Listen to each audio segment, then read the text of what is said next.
Assalamualaikum warahmatullahi wabarakatuh. Waalaikumsalam warahmatullahi wabarakatuh. Kawan JDIH KPU Kabupaten Purbalingga, gimana nih kabarnya semuanya? Terima kasih telah bergabung di channel YouTube JDIH KPU Kabupaten Purbalingga. Ini merupakan edisi yang spesial kawan JDIH. Karena kenapa? Edisi kali ini JDIH KPU Kabupaten Purbalingga pertama kali melakukan podcast, yaitu podcast hukum kepemiluan setelah kita melaksanakan pemilu di tahun 2024.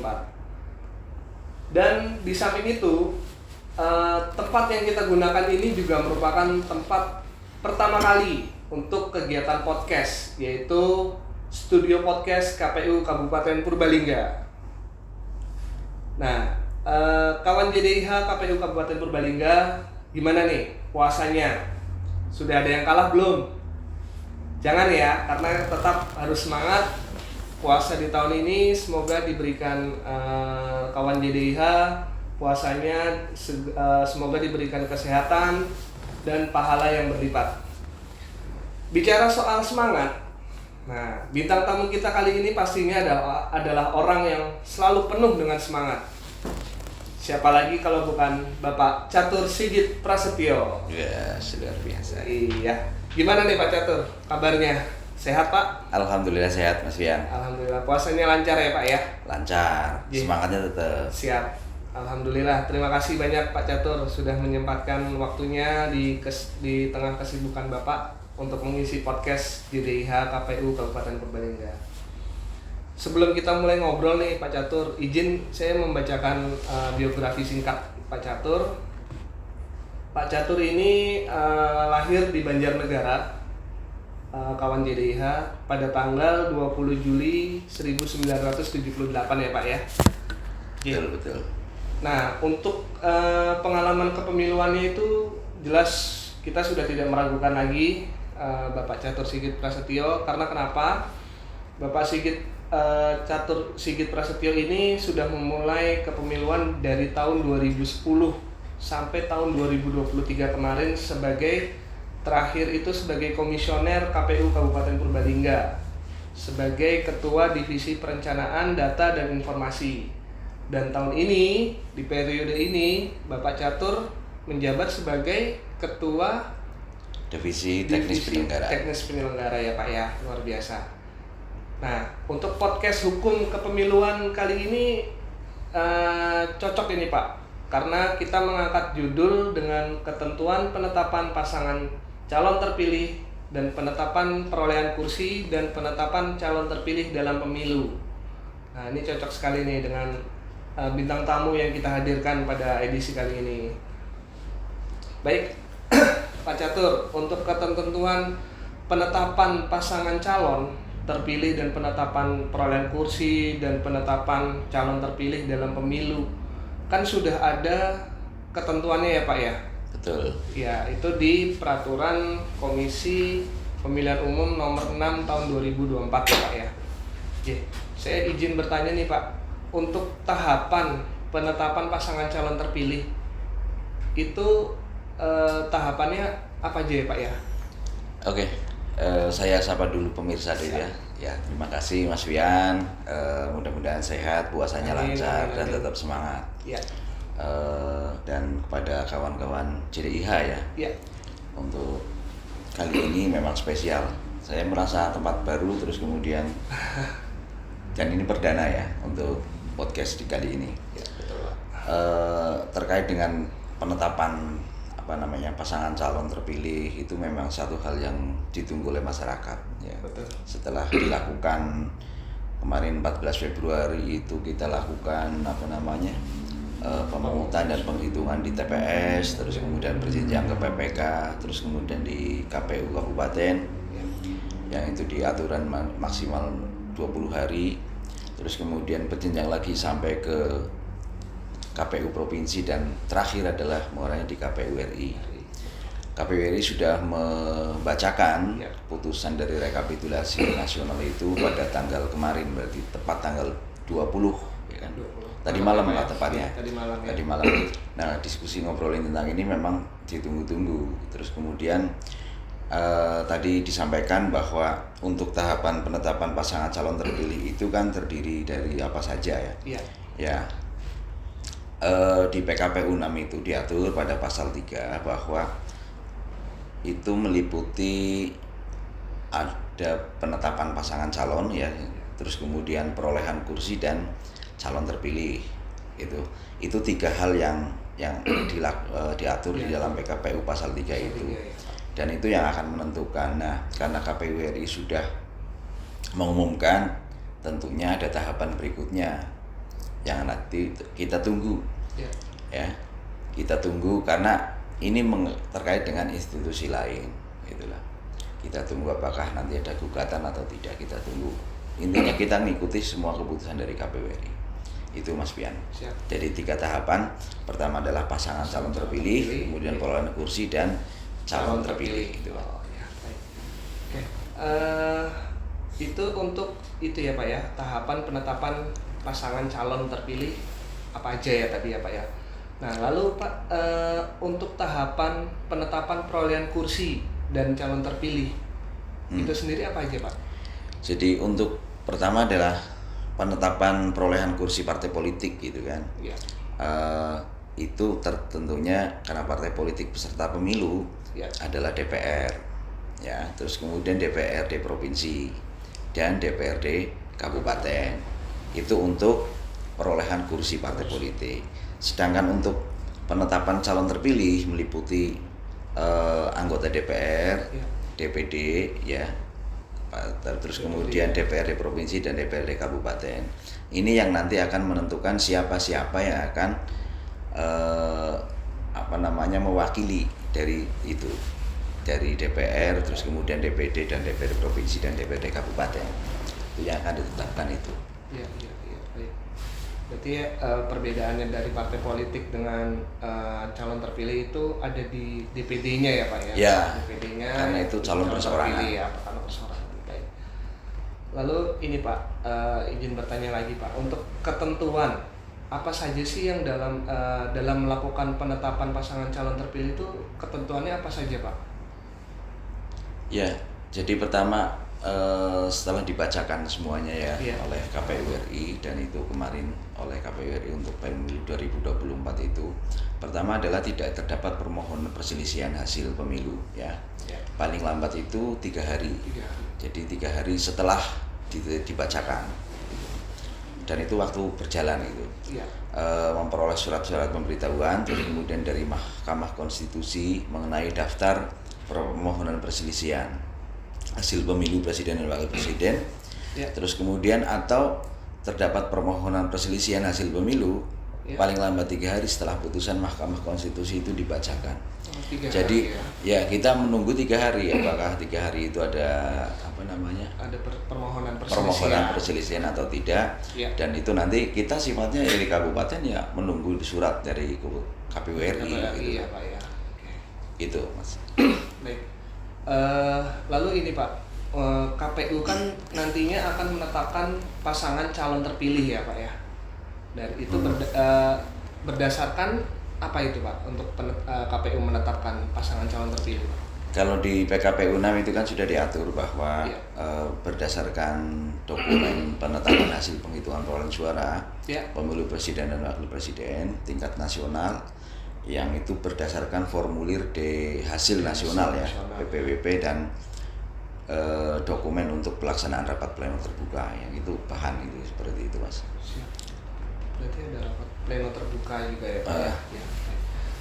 Nah, untuk Kabupaten Purbalingga sendiri nih Pak Catur, untuk perhitungan dan penetapan perolehan kursi anggota DPRD Kabupaten itu dilakukan tuh dengan ketentuan apa saja Pak? Ketentuannya hampir sama dengan tingkatan provinsi ya. Jadi setelah nanti, kalau kemarin itu di dalam rekapitulasi sifatnya kita hanya merekap jumlah perolehan suara sah partai politik ya kan, itu kan baru sebatas rekap. Nah tahapan berikutnya itu kan memang menetapkan jumlah kursi dan jumlah calon terpilih tadi sesuai dengan tahapannya yang ketiga. Nah pertama itu dari suara sah itu Ya. sekali lagi kita nunggu keputusan daripada atau surat dari KPU RI apakah ada perselisihan atau tidak di Purbalingga, kan kita tidak tahu karena 3 hari itu kan Ya. setelah pembacaan. Pertama adalah tidak terdapat permohonan perselisihan sama Ya. dari hasil pemilu, yang itu paling lambat 3 hari Ya. ya setelah KPU memperoleh setelah KPU memperoleh surat pemberitahuan dari Mahkamah Konstitusi mengenai daftar permohonan perselisihan hasil pemilu anggota DPRD gitu, kabupaten atau kota. Jadi kan waktunya sama. Sama ya. Yang kedua adalah apabila terdapat permohonan perselisihan hasil pemilu paling lambat 3 hari setelah KPU menetapkan hasil pemilu secara nasional pasca putusan Mahkamah Konstitusi. Jadi itu ketentuannya. Ketika misalkan ada berarti ya kita nunggu 3 hari ya Pak? 3 hari. Setelah. Nah ya setelah keputusan dari KPU RI itu. Baik. Itu untuk tadi Kabupaten Purbalingga ya Pak ya.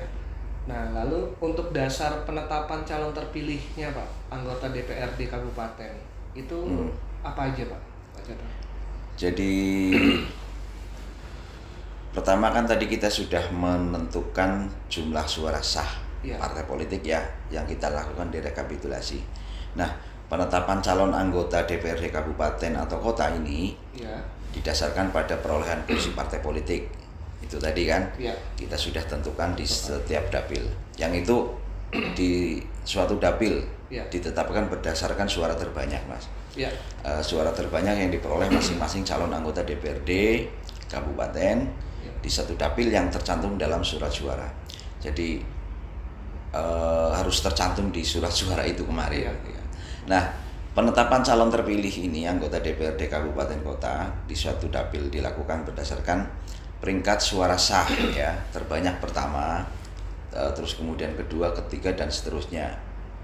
Ya, yang itu diperoleh setiap calon anggota DPRD kabupaten kota sesuai jumlah perolehan kursi partai politik ya pada dapil yang bersangkutan. Kemudian penetapan calon terpilih anggota DPRD kabupaten kota dilakukan dalam rapat pleno terbuka. Jadi ketentuannya itu tadi, pertama adalah suara sah partai terbanyak, terus kemudian suara sah calon itu terbanyak pertama, kedua, ketiga dan seterusnya. Yang penting ada di dalam surat suara itu tersebut pertama ada di DCT tersebut. Lalu kemudian nanti penetapan itu dilakukan di dalam rapat pleno terbuka. Nah, untuk pesertanya rapat pleno terbuka nih Pak, ini menarik ini. Itu dihadiri sama siapa aja nih Pak? Kalau dalam penetapan kursi dan penentuan siapa yang jadi itu nanti adalah pertama adalah Bawaslu tentunya ya. Bawaslu kabupaten. Yang kedua itu adalah kepengurusan partai politik tingkat kabupaten. Itu yang pesertanya. Dan ada beberapa peserta rapat pleno terbuka ini kan bisa menyampaikan masukan dan tanggapan. Ya, bisa menyampaikan masukan dan tanggapan jika terdapat memang kekeliruan terhadap proses penetapan pasangan calon atau mungkin calon terpilih ini. Nah, itu bisa memberikan masukan. Terus kemudian KPU Kabupaten Purbalingga dari masukan itu kita memberikan penjelasan penjelasan terhadap masukan dan tanggapan tersebut. Itu di dalam pleno seperti itu. Baik. Kalau misalkan Pak di dalam memberikan masukan atau tanggapan tersebut dan itu terbukti bahwa terdapat kekeliruan dalam proses penetapan pasangan calon, itu bagaimana Pak untuk tindakannya Pak? Ya, jadi kalau misalkan di dalam masukan ataupun tanggapan pada saat pleno penetapan itu, pleno terbuka itu kalau dianggap benar ya KPU langsung melakukan perbaikan, Mas. Jadi perbaikan itu dilakukan pada saat itu juga. Ketika itu memang ada bukti dan benar, terus kemudian masukan dan tanggapan tidak menghalangi proses penghitungan perolehan jumlah kursi anggota DPRD kabupaten. Itu tidak menghalangi itu gitu loh. Jadi tetap dilakukan pada saat itu. Tidak menghalangi proses Ya, penghitungannya ya Pak betul, ya, langsung betul. ya. Oke, baik kawan JDIH, wah ini sangat seru sekali ini. Mungkin kalau dibahas panjang lebar mungkin bisa sampai buka puasa ini ya Pak Catur ya. Baik Pak Catur, kesimpulan yang mungkin dapat saya ambil adalah dalam proses penetapan pasangan calon terpilih, penetapan perolehan kursi dan penetapan calon terpilih dalam pemilu itu sudah sangat jelas sekali ya kawan JDIH untuk itu diatur di dalam peraturan Komisi Pemilihan Umum nomor 6 tahun 2024, baik dari pasangan calon terpilih, perolehan kursi maupun calon terpilih. Oleh karenanya kawan JDIH KPU Kabupaten Purbalingga sudah bisa memahami setidaknya garis besar lah untuk apa yang tadi kita bicarakan, itu mungkin bisa dapat diambil garis besarnya. Baik, Pak Catur, untuk terakhir mungkin bisa memberikan closing statement Pak Catur untuk kegiatan podcast kali ini. Ya, terima kasih sebagai closing statement ya, bahwa ini kegiatan yang bagus, terus kemudian informasi-informasi dari KPU sebagai pendidikan politik kepada masyarakat yang itu dilakukan terus-menerus itu untuk selalu dilakukan ya minimal nanti 1 minggu 1 sesi lah ya, 1 tema yang untuk bisa dibahas gitu ya, dibahas gitu sehingga masyarakat nanti paham betul. Terus kemudian ini juga menjelang kita tidak berhenti ya di tahun ini setelah pemilu, tapi kita akan melakukan pilkada gitu ya, pilkada serentak tahun 2024 ya, dilakukan secara nasional, itu serentak secara nasional. Pada masyarakat juga untuk ikut partisipasi ya, partisipasi untuk mensukseskan gitu loh, karena salah satu indikator adalah partisipasi masyarakat tinggi di dalam memilih, datang ke TPS di dalam pilkada 2024. Itu mungkin Mas. Siap. Baik, kawan JDIH, itu tadi pembahasan saya dengan bintang tamu yang sangat luar biasa, membahas tentang bagaimana proses penetapan pasangan calon terpilih, penetapan perolehan kursi, dan penetapan calon terpilih dalam pemilu. Sekali lagi terima kasih Bapak Catur atas waktunya dan ilmunya. Dan terima kasih kawan JDIH KPU Kabupaten Purbalingga yang sudah setia bergabung dengan channel YouTube JDIH KPU Kabupaten Purbalingga. Saya Oktavianto dari studio podcast KPU Kabupaten Purbalingga undur diri. Sampai jumpa di podcast Hukum Kepemiluan episode berikutnya. Assalamualaikum warahmatullahi wabarakatuh. Ya. Terima kasih Pak Catur.